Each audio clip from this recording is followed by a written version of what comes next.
zur Philosophie. Noten und Töne, Schwingung und Wort, Herzschlag und Körpersprache.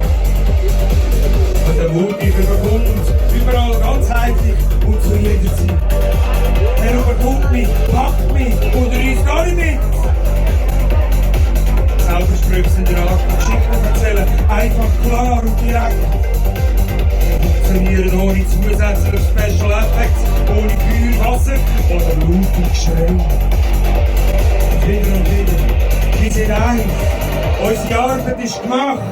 Wir sind frei. Jeder sieht und spürt.